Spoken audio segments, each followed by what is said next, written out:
will hear it in a moment, and I do hope you like it. My health has deteriorated to the point that I can no longer stand for extended periods of time. And for the first time ever, I could only sit when we recorded Kathoum and I. You know, each of us comes face to face with our own mortality at some point, and that's where I am now. I'm in deep self-reflection. I wonder what my legacy will be. What footprints from my life will be left on this earth? I've had the great fortune to represent my beloved country, Egypt, all over the world. I've sang for royalty and for paupers alike, and I've touched the lives of millions of Egyptians through my music.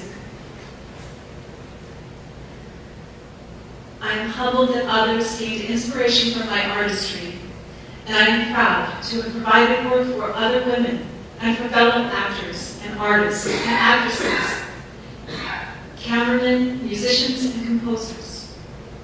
I hope that by taking my own career, that I served as a role model for others to take control of their destiny, where they want to go, the lives they want to create, and the legacy they want to leave.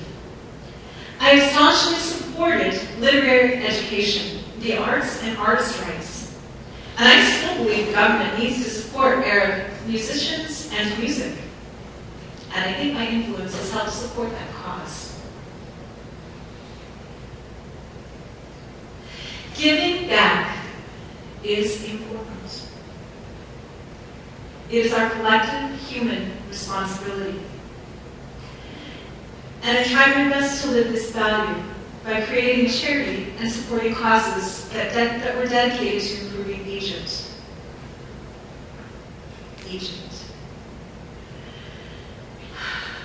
I love my country. Land of the pharaohs, cradle of civilization, the mighty Nile, magnificent monuments, the beguiling desert, and the amazing delta. A country with a long past and a bright, brilliant future. I hope my life has championed our traditional culture and the values that I love. I gave back to my village as well. I financed a new building, a school, a mosque, a medical center, and a cultural center. And I also made certain that my village was one of the first in Egypt to receive electricity, because a community with power has the foundation to grow and develop. Remember that two-story building in my home village? Well, it's 3 stories now, and it has lights. I look back at my life, and I understand that even though I'm a star, the 4th pyramid, I'm still really a simple girl from a rural community. A girl from the Nile, dressed as a boy so I could sing in a way that meant something. I dared to be myself, to be authentic in doing what made me feel alive and vibrant. And maybe, just maybe, that's my biggest legacy of all. By living life the way I have, perhaps I've inspired others to embrace themselves, the beauty, flaws, all aspects of who they are, and to fully live their truths with legitimacy and their faces toward the sun.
And she was a fighter. It wasn't easy for a woman to start and to sing and to be a great famous artist at this time.